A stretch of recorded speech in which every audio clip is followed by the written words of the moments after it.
కొత్త పరిశ్రమలు రాకపోగా ఉన్న పరిశ్రమలు రాష్ట్రం దాటిపోతున్నాయి.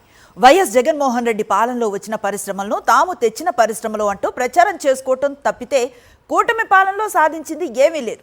అధికార టీడీపీ జనసేన నేతల బెదిరింపులు దందాలను చూసి పారిశ్రామికవేత్తలు రాష్ట్రంలో అడుగు పెట్టాలంటేనే భయపడిపోతున్నారు. ఆంధ్రప్రదేశ్కు బాయ్ బాయ్ చెప్పి పక్క రాష్ట్రాల్లో పెట్టుబడులు పెడుతున్నారు. రాష్ట్ర వ్యాప్తంగా అన్ని జిల్లాల్లోనూ ఇదే పరిస్థితి కనిపిస్తోంది. అనకాపల్లి జిల్లా యలమంచిలి నియోజకవర్గం పరిశ్రమల ఏర్పాటుకు అనువైన జిల్లా. వైఎస్ జగన్మోహన్ రెడ్డి పరిపాలనలో అనకాపల్లి జిల్లా యలమంచిలి నియోజకవర్గం రాంబిల్లి వద్ద 1200 కోట్ల రూపాయలతో శీతల పానీయాల తయారీ యూనిట్ ఏర్పాటు చేస్తామని తెలియజేస్తూ హిందుస్థాన్ కోకోకోలా కంపెనీ 2023 మే 4న రాష్ట్ర ప్రభుత్వానికి లేఖ రాసింది. వారి అభ్యర్థనను పరిశీలించిన నాటి జగన్ ప్రభుత్వం కోకోకోలా కంపెనీకి 50 ఎకరాల భూమిని కేటాయించడంతో పాటు అనేక రాయితీలను ప్రకటిస్తూ 2024 ఫిబ్రవరి 7న ఉత్తర్వులు జారీ చేసింది.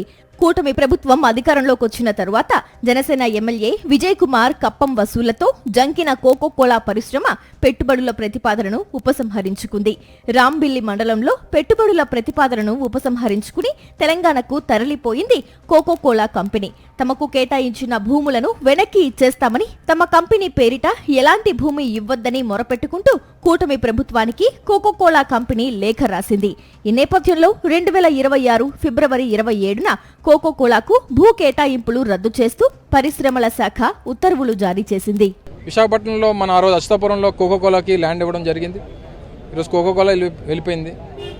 గతంలో ఏవైతే కొన్ని కంపెనీలు ఇక్కడ మన జమ్మలమడుగు అలాగే కడప జిల్లాకు సంబంధించి సిమెంట్ ఫ్యాక్టరీలో ఫ్లై యాష్ తోలకాల కోసం ఇప్పుడు ఇక్కడ ఉన్నటువంటి పార్లమెంట్ సభ్యుడు సీఎం రమేష్ కానీ లేదా అక్కడ ఉన్నటువంటి ఆదినారాయణ రెడ్డి కానీ ఏ రకంగా అక్కడ ఎక్స్ట్రాక్షన్ చేశారనేటువంటి చూసాం.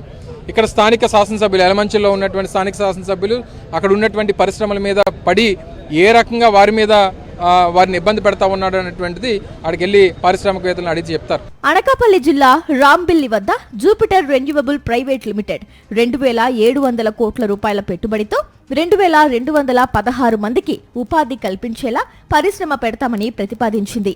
ఈ ప్రతిపాదనకు అంగీకరించిన ఏపీ ప్రభుత్వం రాయితీ ధరలకు 142 ఎకరాలను కేటాయిస్తూ 2025 మే 23న జీవో జారీ చేసింది. కానీ ఏడాది తిరగకుండా ఆ భూములు తమకు వద్దని, రూపాయి కూడా ప్రభుత్వానికి చెల్లించేది లేదని జూపిటర్ యాజమాన్యం కుండ బద్దలు కొట్టింది. తమ పేరు మీద భూ కేటాయింపులను రద్దు చేయాలని కోరింది. దీంతో జూపిటర్కు కేటాయించిన 142 ఎకరాల భూమిని రద్దు చేస్తూ ఫిబ్రవరి 27న రాష్ట్ర ప్రభుత్వం మరో జీవో జారీ చేసింది. వైఎస్ జగన్ పాలనలో పెట్టుబడులు పెట్టేందుకు ముందుకొచ్చిన పారిశ్రామికవేత్తలు నేడు కూటమి ఎమ్మెల్యేల వేధింపులు తట్టుకోలేక పక్క రాష్ట్రాలకు పారిపోతున్నారు. పారిశ్రామికవేత్తలకు వేధింపులు అనేవి ఒక అనకాపల్లి జిల్లాలోనే కాదు, రాష్ట్ర వ్యాప్తంగా అన్ని జిల్లాల్లోనూ ఇదే పరిస్థితి ఉందని వైఎస్ఆర్సీపీ నేతలు సాక్ష్యాలతో సహా విమర్శిస్తున్నారు. అధికార టీడీపీ జనసేన నేతల బెదిరింపుల వలన ఈ 2 ఏళ్లలో దాదాపు రాష్ట్రంలో పెట్టాల్సిన 6000 కోట్ల రూపాయల పెట్టుబడులు ఇతర రాష్ట్రాలకు తరలిపోయాయి అని, ఇది చంద్రబాబు అసమర్థ పాలనకు నిదర్శనమని అంటున్నారు.